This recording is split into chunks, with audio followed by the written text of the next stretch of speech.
Welcome to the Research Culture Uncovered podcast, where in every episode we explore what is research culture and what should it be. You'll hear thoughts and opinions from a range of contributors to help you change research culture into what you want it to be. Welcome to the latest episode of the Research Culture Uncovered podcast. My name is Ged Hall and I'm the Research and Development Team Leader at the University of Leeds. My specialism is research impact, and all of the episodes I contribute to the podcast focus on some aspect of research impact. Have a look in the show notes for the playlist. Now, back in March 2025, I released an episode with 3 colleagues on the subject of pracademia. Pracademics are people who have experience of both practice and are also active as researchers and academics. The episode was based on an opinion piece that was published in Business and Society. At the time of writing that piece, I noticed that an impact hero of mine, Dr. Wade Kelly, had just moved into an academic role, senior lecturer at Deakin University in Australia. The position he'd moved from was Director of Research Excellence and Impact at Monash University. This transition really appealed to me as a way of chatting about some of the challenges and benefits of being a pracademic, as well as finding out how he had navigated between what can sometimes feel like 2 distinct tribes within academia, those on professional contracts and those on academic contracts.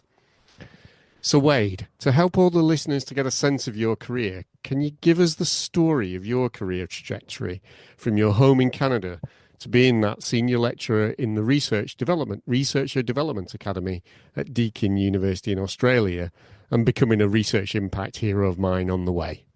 Oh, well, Jed, I mean, that's you can't start off a podcast with that kind of a title because then you really set the expectation far too high, far too high. What a kind compliment and what a nice thing to say. It's a delight to be chatting with you today and and thank you for welcoming me to the podcast. My journey, you can tell from the accent, probably. I'm Canadian, as you've just alluded to. When I finished university, I had an undergraduate degree in education with a social studies major and a drama minor. I taught for a very short period of time, high school, and like for a year. And then I ended up moving to another city. I was looking for work. I ended up working for a nonprofit. I was teaching adult learners in the drywalling. It's kind of a pre-apprenticeship program in drywalling and tile installation programs. And I learned a lot about how to work with various people from various different backgrounds in that time. I learned how to work with people who were brand new to Canada, so recently arrived refugees, new immigrants. I learned how to work with people who had recently been released from prison. I learned how to interact with folks who had language, developmental, and other types of challenges, all while giving them power tools and blunt objects. So you have to, and I was helping to develop some of their skills around negotiation, conflict resolution. So I don't like the phrase soft skill, but that's what the curriculum was termed. And so that was kind of this very early thing. I'm 22 years old, or 23 years old, however old I was. And I'm working with a very different population. And then one day, I really wanted to go see Elton John perform. He was going to be in Edmonton, Alberta, which is where I was living.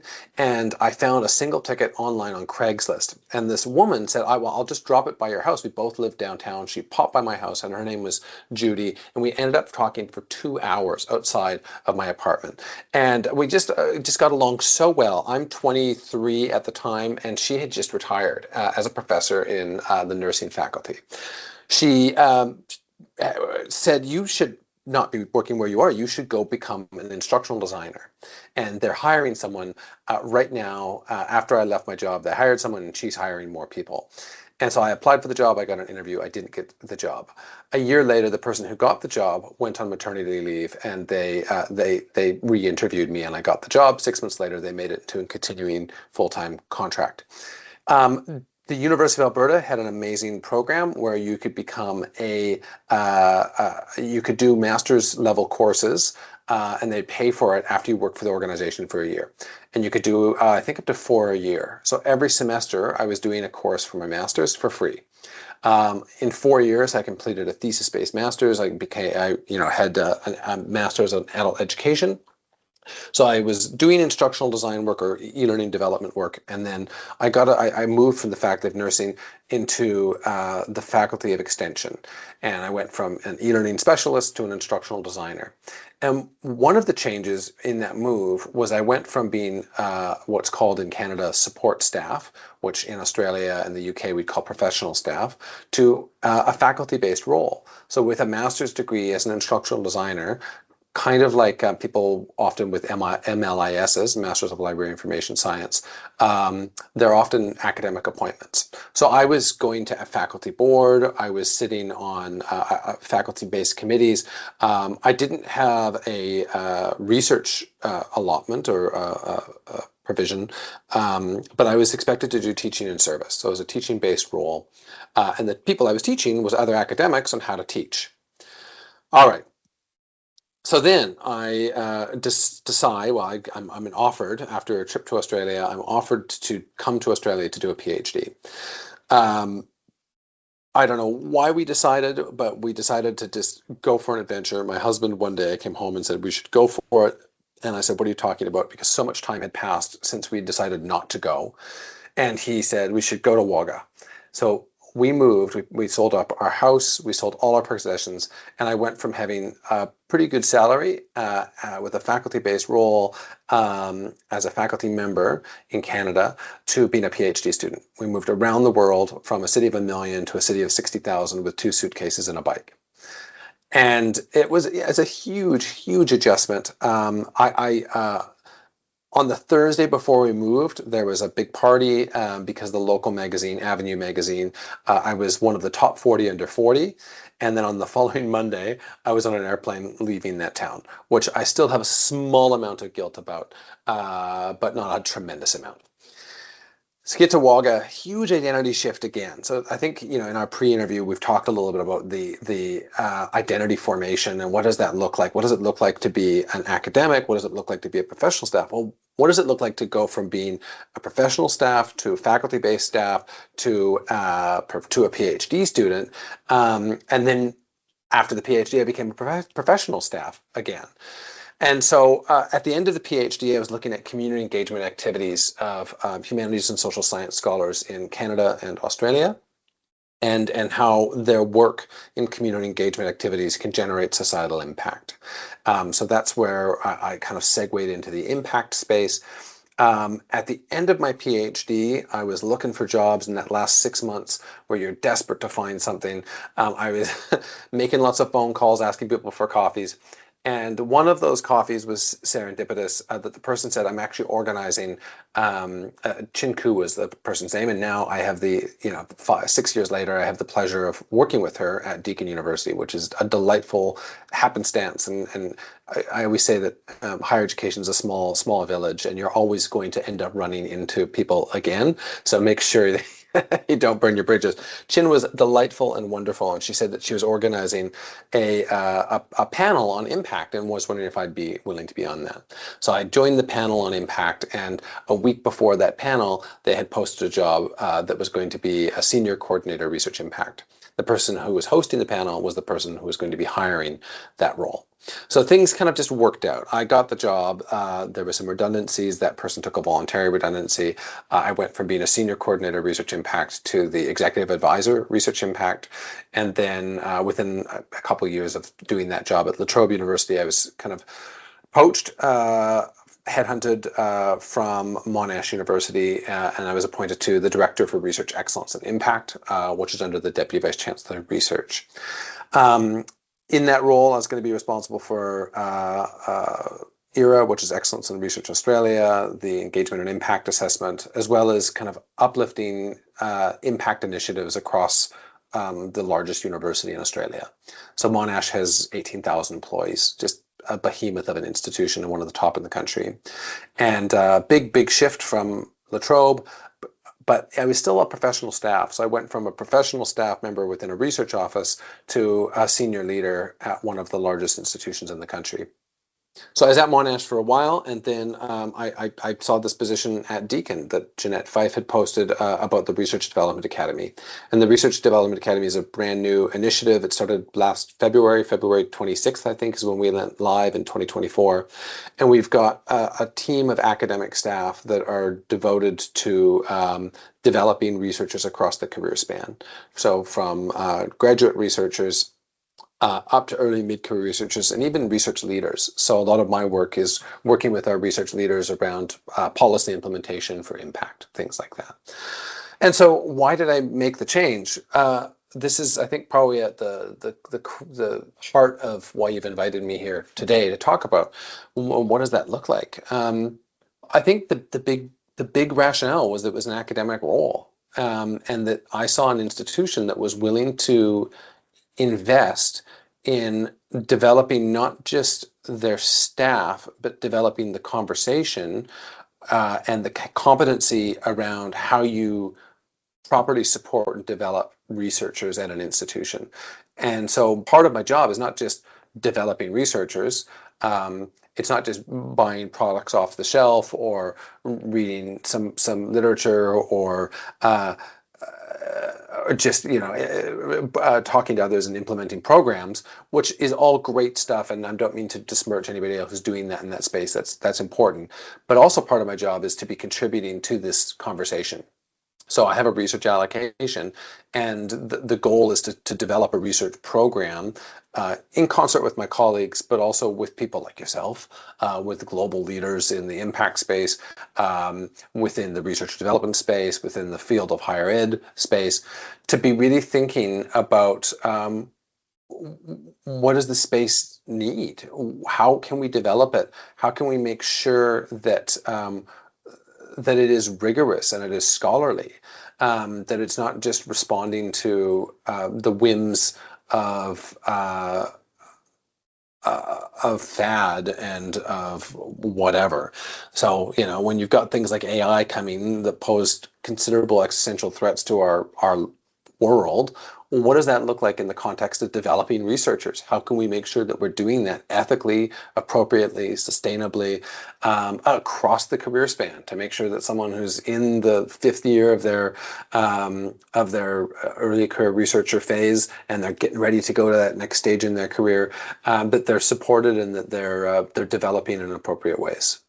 So that's the big, long story of my career trajectory. And I'm really excited about Deakin's approach to this. There's only one other university that I know of in the country. And if there's anybody else in Australia who has roles like this, please come tell me, because we want to build some community in Australia. There's a unit that's at La Trobe University that also has academic staff doing research and development who are expected to be doing research and contributing to the scholarship in the space. Yeah, fascinating.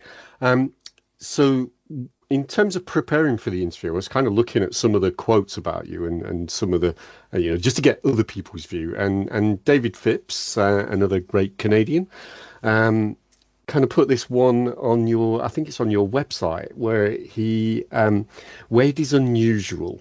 Is an unusual academic. He thinks like an academic and delivers like a practitioner. Wade knows the literature on research impact and contributes to the practice from a scholarly perspective. I think of him on top of the research impact literacy pyramid at the level of critical, i.e. excellent. So it feels like... he's a sweet man, and I also like that he's referencing his own his own framework in there. That's a very, very smart man. Well, that's just part of the academic custom, isn't it? I'll try and stick something of my own from my physical chemistry days in here if I can. Yeah, I'd like that. Let's do that. Yeah, let's do that. So it's interesting because the quote reminded me. I'm about to record another interview with some colleagues that we see. I'm just about to do it. We actually wrote a commentary piece around pracademia and how that sometimes gets seen as almost a silver bullet for research impact. If you've got a pracademic, they can do the translation from highfalutin academic speak to kind of more translation practice language that appeals to people outside of the academy, which is a real oversimplification. But one of the things we called for in that commentary piece to kind of try and get past that simplistic idea of pracademia was that the academic career stage needs to be more porous.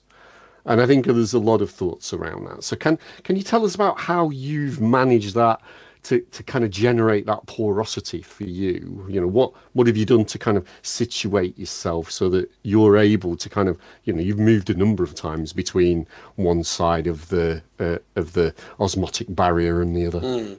Yeah. I've got a really good PhD supervisor who kind of has a philosophy around not closing doors to yourself. So if you don't publish during your PhD, if you haven't started to build a grant track record, even if it's minor, small seed funding, local initiatives, then you've closed doors potentially to future opportunities.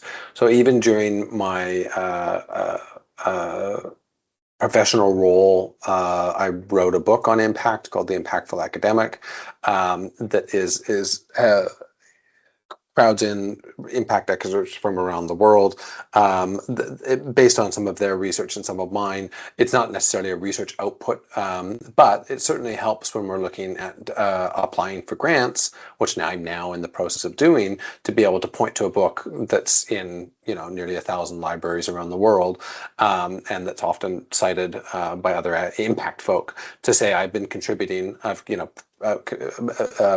outputs in academic venues as well. And so that's making sure I don't close a door. At the same time, I'm trying to make sure that I'm developing reputation.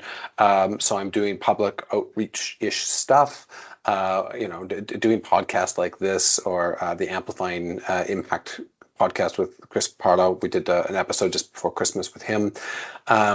I think it's a bit of both, doing visits to various universities and talks in various places, while at the same time trying to contribute to the professional community by sharing, you know, frameworks and things that I've developed through blogs like the Research Whisperer or the LSE Social Impact blog. Yeah, it's interesting. You know, it reminded me of one of the other questions you often get asked by people at early career stage. You know, I've got to do all of this stuff that's in the kind of academic kind of job description, and now you want me to do impact, which feels like it's slightly almost growing the academic job description. So I think, can you give some thoughts for how you manage that, all those competing priorities across all that area of your job, you know, from the being published and chasing grants and things like that, through to the kind of still being in that space and, you know, almost testing out some of those theories developing. I said there's no one right way to be an academic, and so there's lots of pathways that you can take. So that's the diplomatic answer. I think it's about balance. I've been on hiring committees as an impact expert for academic roles, and unless you know, if you publish 10 papers a year in a year, and you've got an incredible H index and everything else, but your academic committee is looking at who you've been partnering with and what relationships you've been building, and they're thinking about it depends on what the priorities, I guess, of that institution are at the time. So sometimes hiring the person with the high H index is what's the motivating factor. But sometimes they're looking and going, actually, we want to build our Cat 3 funding track record, and we need people who Category 3 is industry and philanthropic research in Australia. Then we're actually looking at people who have been doing a better job of that. We're looking for potentially a lower publication rate, but a higher interaction rate. Being able to say, oh, actually they have a linkage grant, but it was with these 3 fantastic partners, and it was a small amount, but at this stage in the career, that's okay. It's kind of like at the end of the PhD, if all you've got is a thesis, and you're looking at junior colleagues to be hiring, the person that you want to hire is the person who has the thesis, but also happen to get a pub, apply for a local seed grant from the National Science Foundation, and present it at Pint of Science or Nerd Night. Mm-hmm. Yeah, That's a much more compelling person who is probably going to be a better person to work with. Potentially. So for me, in my own trajectory, I'm always kind of thinking about how do I balance those things without killing myself. I mean, that's the other thing is I want to make sure that I have a life, and I think it's it's all about that balance, and that's one of the reasons that I've taken this role as this I'm not teaching any undergrads. My teaching responsibility is teaching other academics. My service responsibility is both internal and external to the institution. My research responsibilities allow me to start building a track record and be contributing back to that knowledge. But our boss basically stresses that we can't be good. We can't be telling other academics how to be good academics if we're not being good academics ourselves. And that means balance. And, when you're on break, being on break, not answering emails, and really disconnecting, things like that. Brilliant. Yeah. So I wanted to kind of ask you to think about the kind of external perspectives that you've been feeling or maybe experiencing. Maybe people have bluntly said something to you. In terms of how, now you are at Deakin, have there been any of those kind of comments from traditional academics that you weren't really an academic or something like that, so some negative perspectives, or have they all been really positive in terms of the different identity that, different almost multiple identities that you have in comparison to what they might have? I think when I was professional staff, like when I was the director for research excellence and impact, being able to go to a room and they'd often introduce me like, oh, we've got someone from Central coming. And you go, oh, God, thanks for the intro. Now everyone's got this, their hackles up and going like, oh, we got some dude from the Central who's going to tell us what to do and we're going to ignore them. But then being able to have the cultural capital to say, oh, this is something I study and that I'm contributing to in my spare time, essentially, and that I am an expert in this area, all of a sudden you could see kind of personalities in the room, faces shift going, oh, actually, this guy might be useful. He might actually know some things, might be helpful. My current role, because I sit in a central unit, so we, under the Deputy Vice Chancellor of Research, there's Pro Vice Chancellors. My boss is a Pro Vice Chancellor, and the Research Development Academy sits centrally. So we're not within an institute, we're not within a faculty. And I think that is a bit of a challenge just in having other academics understand how we're positioned within the organization. What does it look like to be there? Am I really an academic? Do you still do research? Because there's no faculty meetings to go to. And I was like, well, no, there's not, because I'm not part of a faculty, but there's other meetings to go to. So I think that's a bit challenging, not having a disciplinary home, but trying to, because I've got, the 7 of us on the team, we are a discipline. We are kind of developing each other. So we have a reading group that's looking at research and development in the context of higher ed. I'm bringing kind of impact lens and societal impact and engagement, industry engagement, things like that. Other people are bringing that graduate researcher health and well-being lens. It's all part of a large continuum of what it means to be a researcher, what it looks like to be a researcher. And I think that there is an appetite at Deakin to figure this out, which I'm really excited about. We've got another Pro Vice Chancellor who's been tasked with thinking about what does the workload allocation model look like for people in these kind of third space academics, which I don't like that phrase. I think it's very othering. But what does it look like? We've got academics, people with academic appointments that sit in the library within the teaching learning unit. There's a whole cohort of people in the teaching learning unit. So we exist. And so how can we all get together and start helping others understand and helping ourselves understand what does this space look like and what do we want it to look like? And how can we as an institution help other institutions who are grappling with this understand what it looks like, and also articulate the value of having academic roles within these spaces. So there's lots of work to do. It's still early days. The big restructure was, like I said, last February. So we've got a lot of thinking and thinking together to get to that point. But even the term, like you said before, knowledge translators. We've also, I like the literature on boundary spanners, but I think it's really important, like you said, that it's not just translation. That's not the only role that I serve within that continuum of research and professional practice. Yeah, it's funny that some people love that term, boundary spanner. I'm thinking of so one of my colleagues on the podcast, Ruth Winden, interviewed a lady from Sheffield who used to be at Leeds about her career journey, and she came on one of my impact sessions quite early in the pandemic, so we were all at home and this, that, and the other, and the most interesting, she kind of just went, "Oh, I love the fact I've just suddenly realised I am a boundary spanner. I've always just thought of myself as a spanner." So yeah, that was great for her. So I think what's interesting about the boundary spanner stuff is, like, the reason I started the beginning of this conversation about working, with people. I mean, I did my undergrad. I paid for my undergrad by working construction, and then I was working with people in the trades in the pre-apprenticeship. I've worked with all these different people in different sectors, and that has been really, really useful when it comes to my job on a day-to-day basis. And I think organizations understanding that lived experience and living experience of individuals coming to work at their institutions in the hiring process, in the development process, is really important.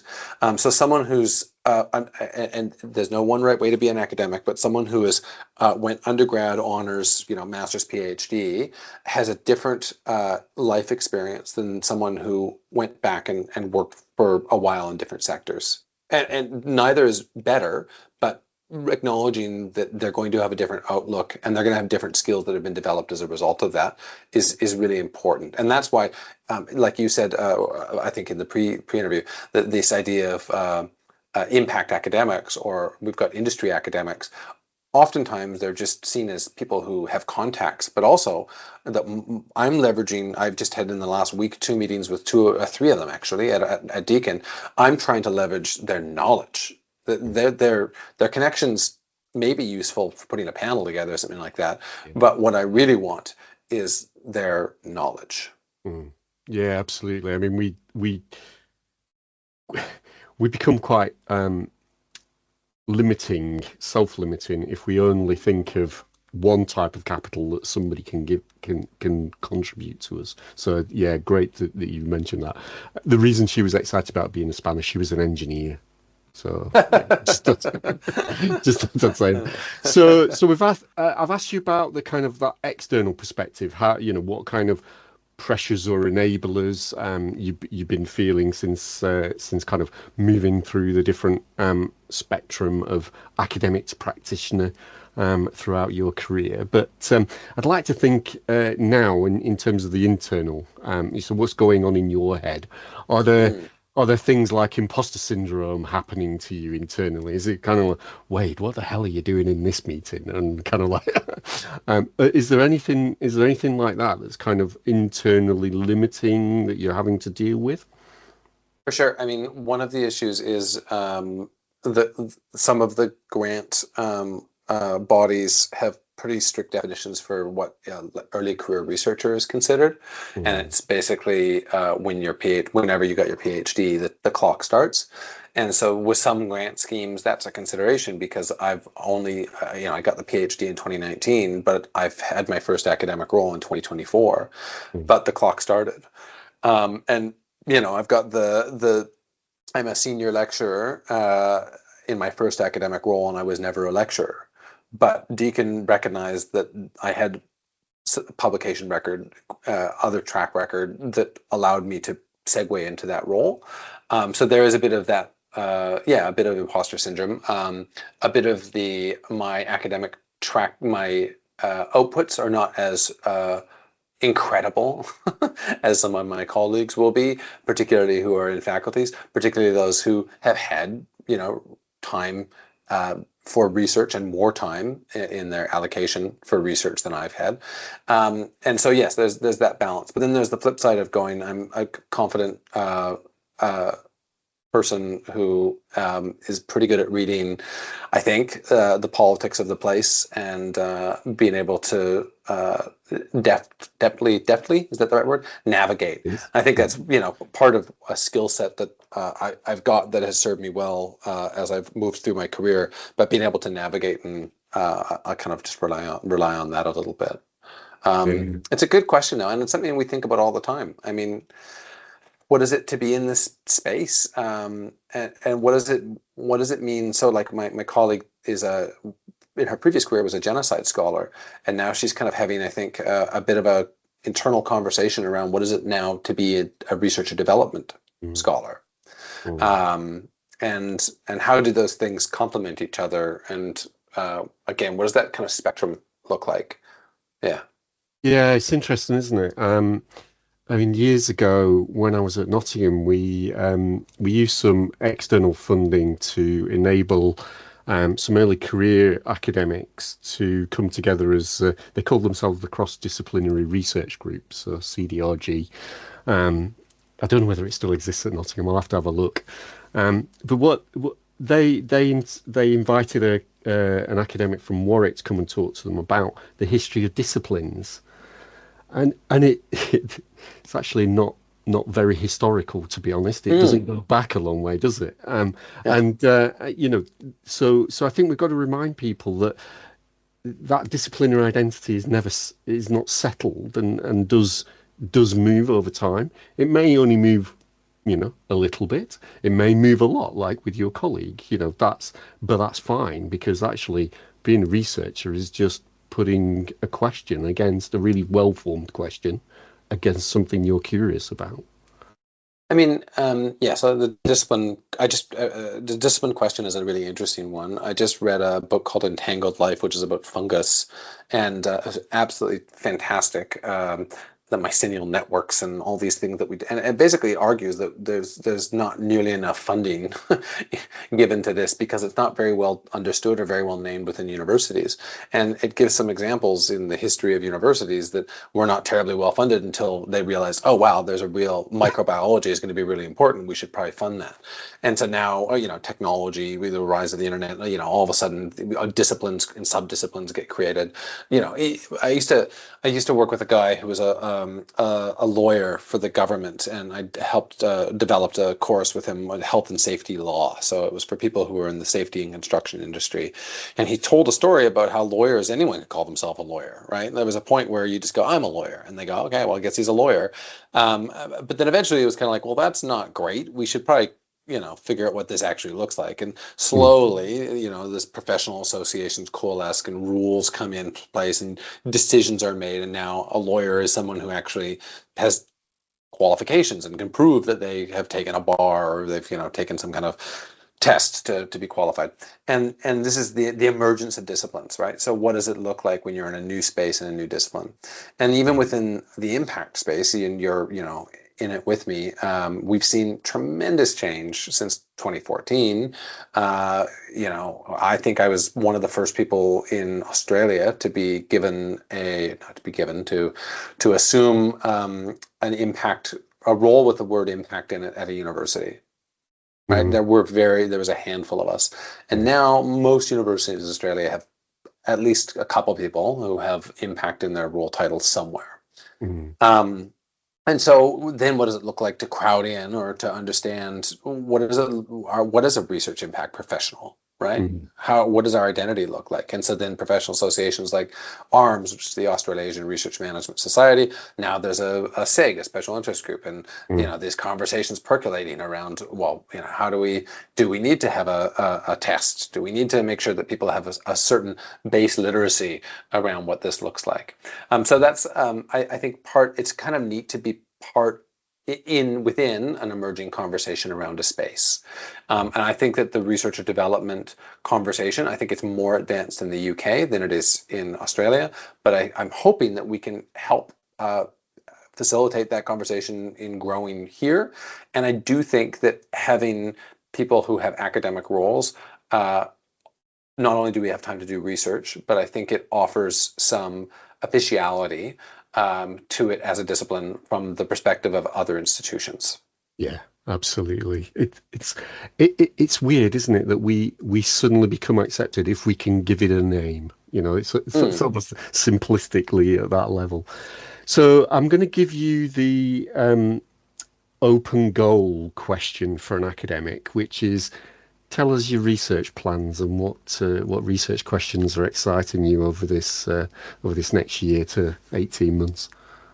Um, uh, Thinking a lot about early career researchers, particularly in impact. There's some research that's been done about this, about the factors that are pushing early career researchers to not do impact work or start building that impact trajectory.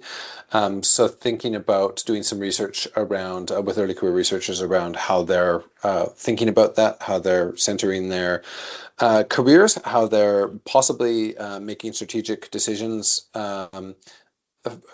because of their individual motivations rather than necessarily perhaps career advice that they're being given by others or their department chairs or whatever. I met with someone yesterday morning for breakfast, and she said, if I can make one person's life better, then that's better than having a great H index." And and that is not the case for a lot of academics. That's not the case for a lot of researchers.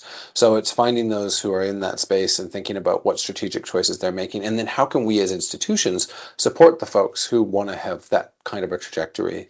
And so what are the kind of and this is based on some of the research I've done already around community engagement. But what are the interventions? What are the supports? What are the development opportunities? What are the ways of celebrating? What are the ways of embedding policy? What are the ways of developing individuals that support that kind of a trajectory? So that's a big piece of work that I'll be doing over the next year, and thinking about how balancing impact with precarity of being an early career researcher. Some interesting stuff. We've got a podcast series that we're kind of percolating on. We've got some grants that have been put in. So we'll just have to see how it comes together.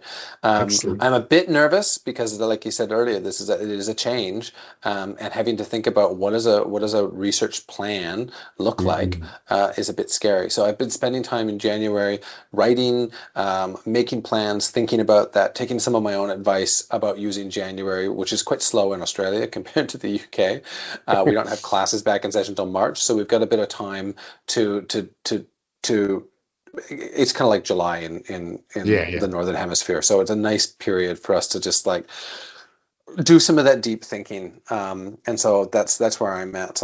If you ask me that question in June, I suspect I'll have a better answer. I hope I will. Well, we'll do that. We'll do that test again in June then. And the other thing, kind of final thing then, Sure. before I let you go and enjoy the rest of your evening, because we're recording this well into the evening for you and not too early in the morning for me. No, it's fine. It was 29 to 30 degrees today, and now it's 22 degrees. So it's really dropped. So it'll be perfect for an evening stroll. It's perfect. Oh, right. That sounds fantastic. Yeah. Yeah. With the dog? Of course. Absolutely. Yeah, he gets a second walk tonight. Yeah. He's been stuck indoors all day because it's 30 above, so it's too hot to take a dog out. Yeah. Right. Well, so, and their poor little feet. So anyway, your final question. I'll stop interrupting. Yeah, final question. So final question. When am I going to be at your inaugural lecture? So what are your I don't know what that plans? means. What is this inaugural lecture? This feels like a very UK thing. Maybe it is. Maybe it's European. But if you become a prof, you'll have this big set piece lecture that will be advertised all. Well, I'm kind of assuming it might not happen in Australia, but it gets advertised all the way across the university, and kind of like people from the department that you're in turn up. And actually, a colleague of mine, when I was at Nottingham, he's now also at Leeds. He's just had his inaugural, and really annoyingly, it was the same night as our Impact Awards ceremony. I was like, how have you managed to pick the one so night? Inconsiderate. It is. It's like, I can't be there, Alex. Your former friend. Anyway, It's an interesting question. When? Possibly never. I'm not sure that the aspiration is to become a professor. Possibly one day. We'll just see how the career progresses, and where can I do good work with good people? That's what it comes down to for me. In Canada, they have them, people, but yeah, it's not really an Australian thing. I'm happy though if you want to invite me over to Leeds, we'll do a little study tour and I'll just give a lecture on whatever topic you choose. That's fine. We can pretend. We'll call it your inaugural. Excellent. You can give me an honorary. That's fine. Yeah. So do I sense that you're still not absolutely settled on an identity, or is it still open for flex? You're still holding the never close any doors mantra?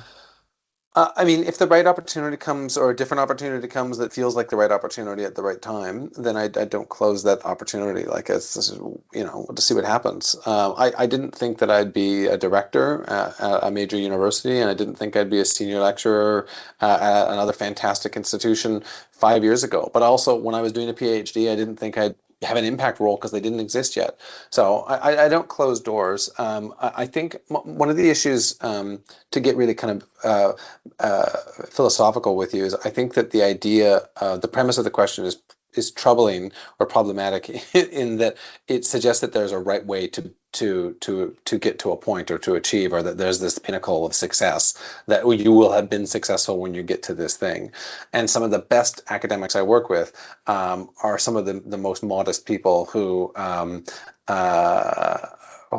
think have only gotten to be full professors through charm, hard work, and just being delightful humans. So, if I can get to be a professor by being a delightful human, well, then maybe that is a good aspiration. Well, you, from my perspective, Wade, you're well on the way there. So, so thank you for giving up your time in the evening in Australia to talk to me. It's been an absolute pleasure. And can I leave you to say goodbye to the listeners? The pleasure was all mine. Thank you so much for your time, and just thanks again very much for doing this and for contributing to the community. It's deeply appreciated. Thanks for listening to the Research Culture Uncovered podcast. Please subscribe so you never miss out on our brand new episodes. And if you're enjoying the discussions, give us some love by dropping a 5-star rating and written review, as it helps other research culturists find us. And please share with a friend and show them how to subscribe. Thanks for listening, and here's to you and your research culture.